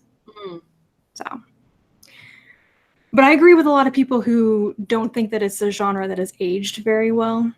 A lot of the depictions of technology are so off the mark, especially with the internet and cyberspace. Just, it hasn't aged well. I mean, it's funny because, it's the kind of thing that's always, you see that even in things that are not that old, right? Like, Leverage was made in 2008. The hacking in Leverage is on flip phones. Like, it's also television. I've literally never seen a good depiction of hacking or software programming in television or in a movie. Watch Mr. Robot if you want to see a very good performance of hacking and computer I tried to watch the first couple of episodes, and isn't Mr. Robot like that anthology of short stories that are all like? No, that's Love and Robots. Mr. Robot is the drama series that stars Rami Malek. Yeah, fair enough. I watched the first couple of episodes, and I liked the general premise, but I stopped watching when I lost interest in the shadowy thing, whatever. I didn't get far enough to figure out what's going on. I've watched 2 seasons, and I really should, because the second season ended in a huge cliffhanger. Like, what's surprising there? And I haven't continued on since, even though I liked it. Like why do I keep ditching series that I like? Like, it's just too many things, Yeah. Anyway, have anticipated books that you'll want to talk about. I have said this. I'm opening up my Goodreads now to check it. So if people want to do that too, let's see. I've got a folder for July, August, and September releases. So one thing that I am absolutely looking forward to right now, the one thing I have on pre-order is Hexarcate Stories by Yoon Ha Lee. Yeah. Is that not out yet? Get me some more Yoon Ha Lee. It's coming out at the very end of the month, I think. Oh, fair enough. I'll get it pre-ordered. Yeah. I was just having drinks with one of the people that publishes that in the UK at EasterCon. And he showed me a copy of it in his bag, smuggling, Ooh. And I was just like, man, I know that this is, the good cat shit. Has appeared. But actually, hello. Wait a minute. I was just, Rhea, keep on if the cat is willing, because apparently I can tell the thing what to show. He always looks so angry. That's so grumpy. I've just realized that. What is this betrayal? I've just realized that a thing you can do is tell Google Hangouts what window to show everybody. So that's the thing. So there you go. Stop licking the mic, please. Yes. Stop showing the butt now. Okay. I was like, I need to stop putting Ray's window up first before there's cat butt on the Before the inevitable cat butt. That always happens. Oh dear. No. I was gonna say the one thing that I think is gonna make Rachel and everybody else very, very happy is that I'm gonna try to read I'm gonna try to read Machineries of Empire for the Hugos. So there's not a lot of time. I don't know how I'm gonna manage it. Invest in a time turner. So many books. Yeah, I have the first 2 in paperback because I tried listening to the audiobook when the first one came out. A bit complex for an audio, I thought. I listened to a lot of audio, but somehow this didn't do it for me, so I have to try the paperback and see how that goes. But I mean, fingers crossed. I might have to I'm hopefully gonna be able to pre-film a few videos so that I can just take a couple of days, like a weekend day, and be like, this is my reading weekend, and try to get through some of the stuff for. But yeah, there's so much reading to do. I think I have one novel left to read for the Hugos, Spinning Silver. Yes. And I'm not gonna lie, I'm kind of contemplating skipping that one. Did you read what's the other? Shoot, sorry. Did you read Uprooted? Yeah, I didn't like that at all. I like the first 5 books in her Temeraire series. And so I always thought that she was going to be one of my favorite authors ever. And then I read Uprooted and was like, no. Well, Uprooted was quite a departure from Temeraire, for sure. It's really different from other stuff, but I don't know. I'll probably give Spinning Silver a shot, but I'm not going to push myself to get it read before voting, to be honest. Okay, yeah. I liked Uprooted better than I liked Spinning Silver, so maybe you will like Spinning Silver because you disliked Uprooted. I can only hope. I love Spinning Silver. I actually just finished rereading it because I didn't hate it. I just, wasn't as thrilled with it as some other people have been. I don't know. I've just never really read anything by her that I didn't like. Still the best thing I have read from Naomi Novik has been Temeraire, because you can. The first and second books in that series were amazing. Yeah, I think the thing with Temeraire is that a lot of it just isn't really about the plot, and it's about the relationships and the characterization, and the plot is kind of neither here nor there, because the plot of the first Temeraire novel. But I love. Fine, but we can love it for different reasons, right? Wally is my favorite dragon. I know, but he's my favorite dragon too, and that is saying something, but the ending of the first book is literally Dragon Ex Machina. Yes, it is. The ending of the first book is literally turns out he had a special power no one knew all along. And it's it's fine. We accept this because and would die for him. However, it's not great in terms of plot.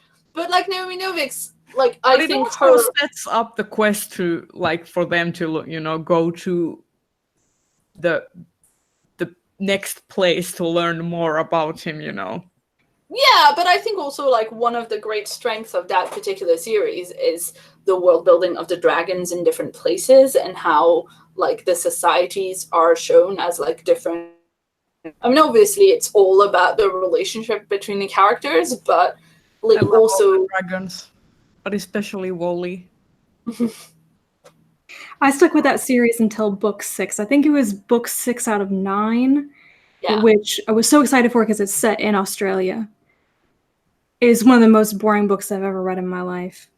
You keep talking about it's about the characters, it's about the relationship. No, that book is about one long, boring trek from one side of the continent to the other and then back again. Oh, no. Some might say that that's just Australia. It could have been better. It's really not. Australia is great. I've been. It's a wonderful place. But so I haven't actually read all of the Temeraire books. I think I've read 4 of them or 5 of them or something back way before the series was finished, and I have bought myself a full set of all of them because the first editions that they put out in the UK were completely different. And then like halfway through the series, they changed all the covers. And it was really annoying. So at some point, I just went through. Were the originals? Because I've seen the ones that I have are the trades where there are like the dragons on the emblems. Like, are those the newer ones? The ones that are the new ones is the ones where like every single spine is a different color and the front is white. They are those. Yeah. So those. the old ones had a like more of an illustrative style in the front. Was it like those ink drawings sort of? Yeah. I've seen this. My library has those copies. They were very pretty, and if they out of the two, I much prefer the ink drawings, but they didn't make all of them, so I couldn't buy all of them. I couldn't pay, So in the end, I gave the first couple, the ones that I had, I gave them all to my mom, and bought myself like a whole new set. Like I was just like trawling the internet for cheap Tamara books so I could build up my collection. But I have the first 3, but I've only read the first, which I loved. And I really need to continue on with the series. Speaking of dragon books, by the way, there's a new Marie Brennan out in, I think, August. Now, is that the beginning of a new continuation series? I thought I had a connection to the Lady Trent memoirs. Yes, and I'm not granddaughter. Or granddaughter, okay. Like, do you have to finish the first series? I'm not done with it yet. I don't know. I'm not done with it yet either. I had to. Maybe we could ask KJ because I know she's going to be. She loves the that series, and I'm pretty sure she's picking up the new one. So KJ is probably the person to ask. Yeah, but I was going to say, trying to figure out what comes out in actual July versus like. Wilder Girls by Rory Power. It's one that I'm excited about. I've got that on my list. And also, this is a YA fantasy, Spin the Dawn by Elizabeth Lim. I'm really excited about that one because, it's about tailoring and a person going to become a magical tailor in a palace for the emperor, and somehow getting entangled in some sort of courtly shenanigans. I was like, that sounds amazing. How do I not have this on my list? And then I pull it up and it's on my bloody list. I think this is how you lose the Time War is also. Yes. Yeah. Yeah, is it July? Yeah, it's July. Like I have an arc for that. I have an arc for that, and I definitely don't have time to read. I don't know. I'm just like, I want to do my Hugo Award reading project, but also I'm getting all these arcs that I can't read. July 16th. Yeah, I'm looking forward to that. This is how you lose the Time War.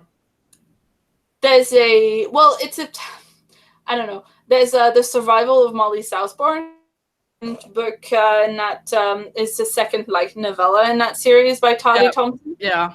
Where the first book, I didn't think it was gonna be like it didn't seem like a series setup at all. Like it seemed pretty standalone, but I liked it a lot and it was quite creepy.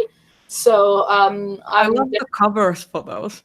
Oh, they're really good. Are really nice.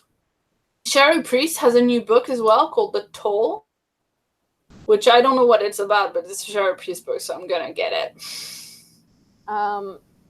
Star Wars Thrawn Treason comes out in July. It is I want to say at this point the concluding novel of the second Thrawn trilogy, the new canon Thrawn trilogy. I need to read the other Thrawn books, but this one, Krennic is going to show up.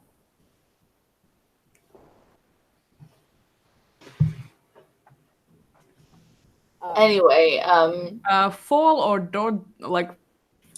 Dodge in Hell. Anyway, Neil Stevenson has a new book coming out. Really? Yeah. Did they change the publication date on that? Because apparently it is out already here, I think. Oh, wow. Is it? July 11th through the Borough, but it was published in the US on June 4th. Okay, because So I know somebody who's it's read it got already. It's and got a doesn't remember. UK publication coming Huh. on the July 11th. Sorry, Interesting. what did you say the title of that is? Fall or Dodge in Hell, according to Goodreads, but the cover only says Fall. Yeah, but that's what happened with like the Rise and Fall of Dodo. It had a subtitle, but it just said Dodo on the cover and B. Cool. Yeah, it says June 4th published, but then obviously different dates, different places. I didn't even realize that Calculating Stars wasn't out in the UK until like 2 months ago or something. Really? Yeah, I mean, it's Yeah. the thing with that, and that makes me a bit, it's just a little bit sad because like the UK, I thought that it had been, world rights. Wasn't it a tour title? I don't know. But it came out. I honestly don't even understand why English-speaking countries have different why do they have the different publications when it's the Because same? we're not the same. We're not the same markets. We don't have necessarily always the same like tastes, and people don't buy. But it doesn't really matter anymore because if you're in the UK, you can just use Amazon and get stuff from America, and in America, you just use Book Depository and get it from the UK. That's what I do. And obviously that is a thing that happens and people do, but like, it matters in terms of like what makes it to the libraries and stuff like that, and Audible as well. No, Like, I don't mean that you'd have to market it the same way. I just wonder why there isn't more like concerted effort between publishing houses to publish the books more closely together. Mm-hmm. yeah, I think there often is. I was just surprised with Calculating Star because I thought it was like a tour title, and they usually publish them. Well, that's the thing that's happened with a lot of my favorite tour titles. Same thing happened with To Like the Lightning. It was a huge splash and took forever to appear in the UK. But I like, sometimes I don't really get why. Like, Orbit UK never published, Clone Murder Mystery in Spacebook from Olafty, 6 weeks. Yeah. Like, just it didn't happen in the UK, and it was like that book was up for a bunch of awards, and it has a really cool pitch. Like, I mean, also she's my friend, so I wanted it to be sold like all across the land and make $1 bajillion. But like, it's not like an obscure book that you don't expect. It's like, look, it's Clone Murder Mystery. Like, it's just, it's not like it's, esoteric or something. Yeah. I don't know. But anyway, there's a new Neil Stephenson. I wasn't even aware of that. I think it's set in the same universe timeline as Reamdy. Oh. Not one of my favorite of his books. It's basically near future. But it was interesting, so I'll read Fall. Well, yeah, I still wanted to read the Rise and Fall of Dodo because that was kind of like about. That book is so fun. Yeah, because wasn't it like about language and translation and stuff? There are time travelers, and one of them is really good at languages, I think. So yeah. I need to read that, and I also need to do like an updated time because I've read a few cool time travel things recently. So maybe I should do that. Put it on the list. But speaking of things that we should do people want to talk about what's coming up in future? What are you working on? Well, I guess I'll finish editing and uploading the Women's World Cup stuff if this creaky old computer allows it. And then I'm also going to ALA next week, which I'm really excited about. I haven't done ALA before. At the library conference. Yeah, it's the big library conference in the States. And Preeti Chiver is going to be there with Peter and Ned's Ultimate Travel Guide. And so I'm hoping to like go to the signing and pick up a copy for one of my cousins. That's cool. But also, I think there's going to be some arcs of the new Rick Riordan Presents novels, and like I know it's going to be a straight up knife fight to get one of those arcs, but I want those arcs. Yeah, that's fair enough. You should like pitch. You should pitch a review somewhere of it. Like, you know, you should like be telling people, like, you should pitch like a review post somewhere, like at Lady Business or somewhere else like that, and then be like, hey, please give me an arc. Yeah. Well, I'm hoping, and I'm gonna be in like a lot of like more businessy type meetings, but it's very much like I'm hoping to spend some time on the exhibition floor and like hopefully get some cool books. Oh, that's so cool. But like I said, I know like the line to get the Rick Riordan Present stuff is just gonna be a straight up knife fight.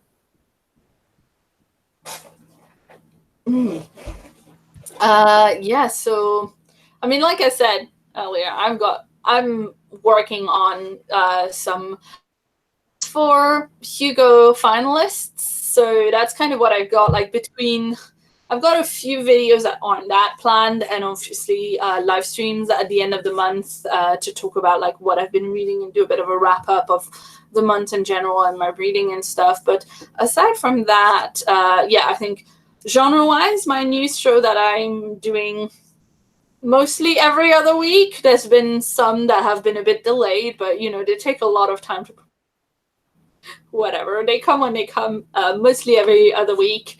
So I've been doing the SFF news, and then I'll be doing this like Hugo reviewing project, and I'm really hoping that once I am done doing all my reading for the BookTube SFF Awards and for the Hugos, I can actually get back to like, you know, reading a bunch of arcs, because there's a lot of really exciting stuff, and do like more like videos about a single book or a single trope or a single theme or something like that, like maybe talking about 2 or 3 books that have that one thing in them or something like that. So I'm hopefully gonna be able to do a little bit more of that in the like second half of the year.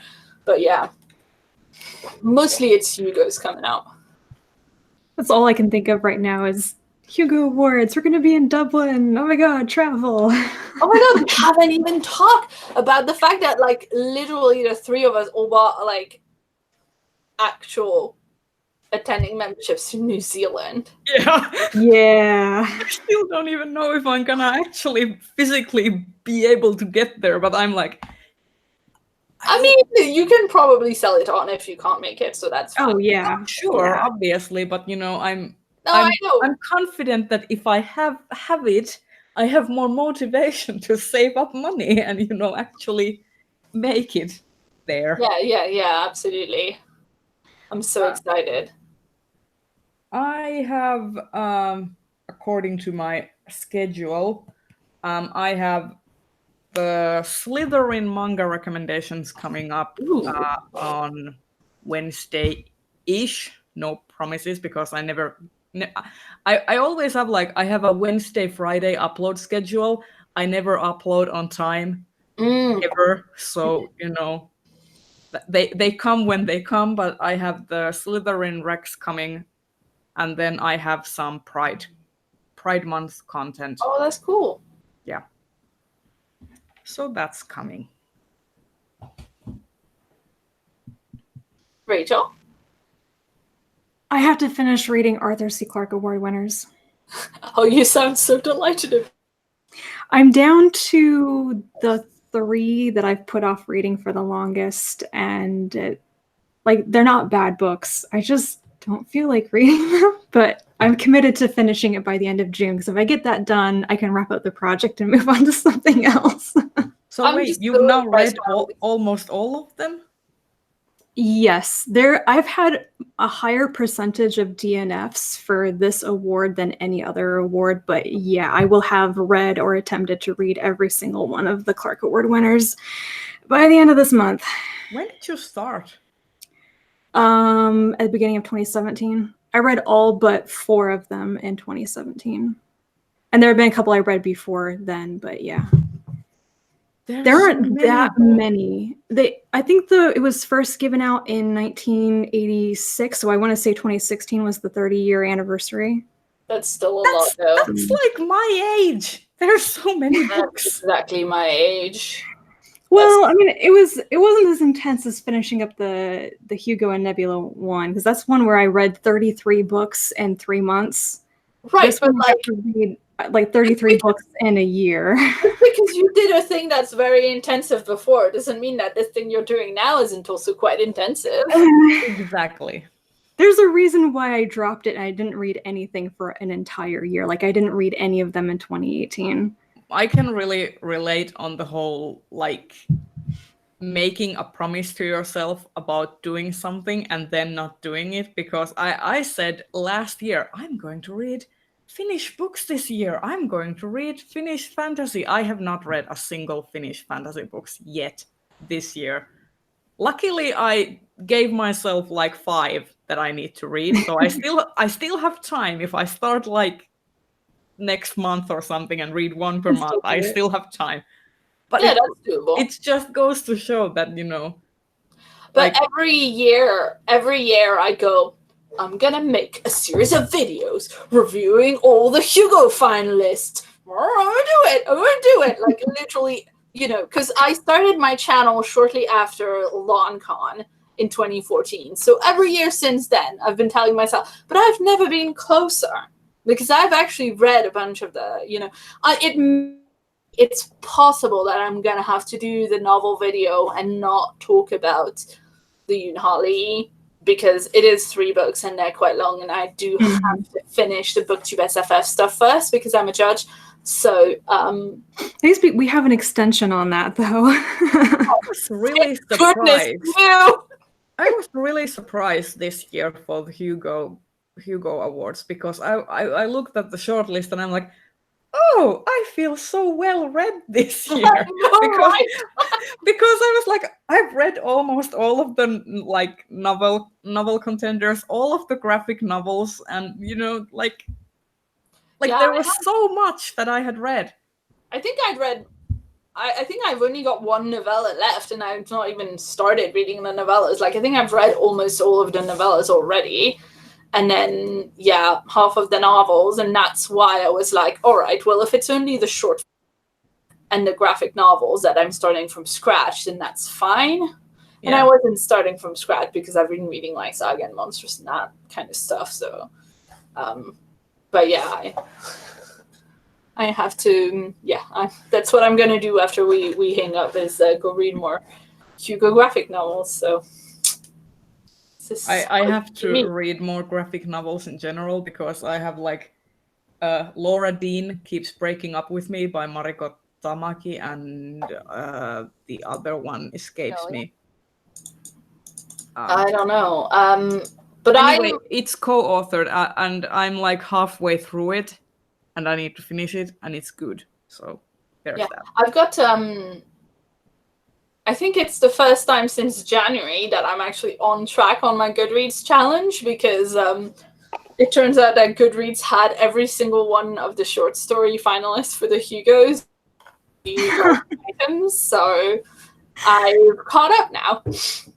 But no, it's great because it's, you know, I want to read more short stuff, and I want to read more like novelettes, novellas and stuff, and I really enjoy the form. So it counts, right? Because it's totally reading. And in any case, I read probably as much again as my like amount of, you know, professionally published words. I just finished like reviewing all the books that I had like I had read, but I was just lazy and didn't review them. And now my Goodreads challenge says that I'm 17 books ahead of schedule. Nice.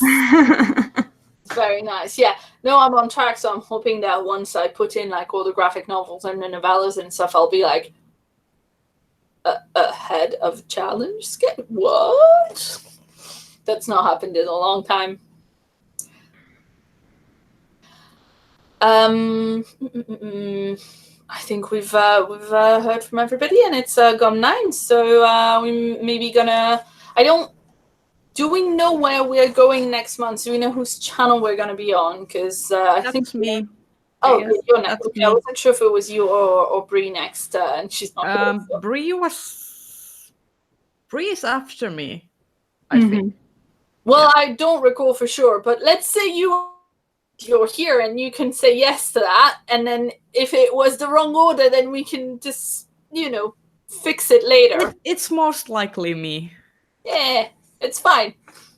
We'll be on Raya's channel in July, and it'll be lovely. And I mean, I'm not sure what we're going to do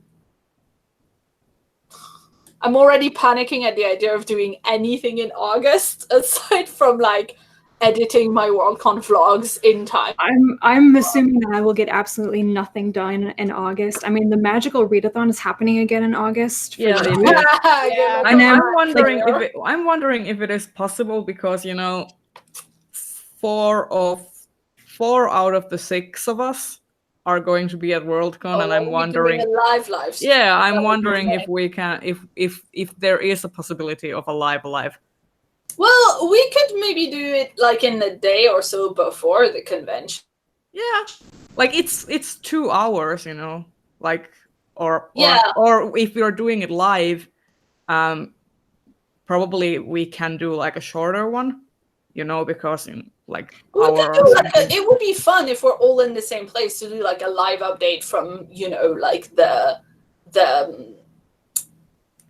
the place that's not an Airbnb anymore. God damn it!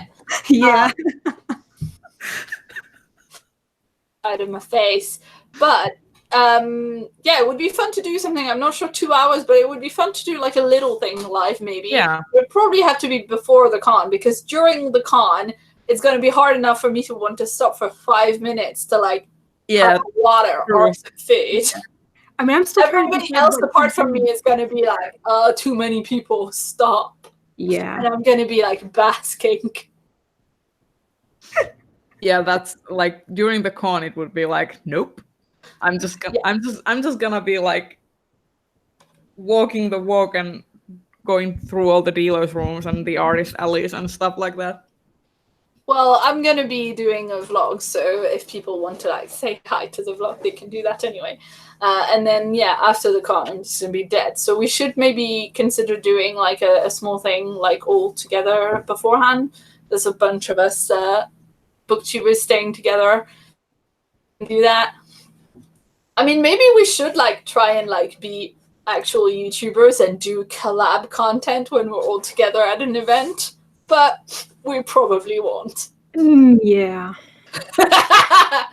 No. Yeah, I don't even take a camera with me, guys. I'm nope, not gonna happen. I surely will vlog.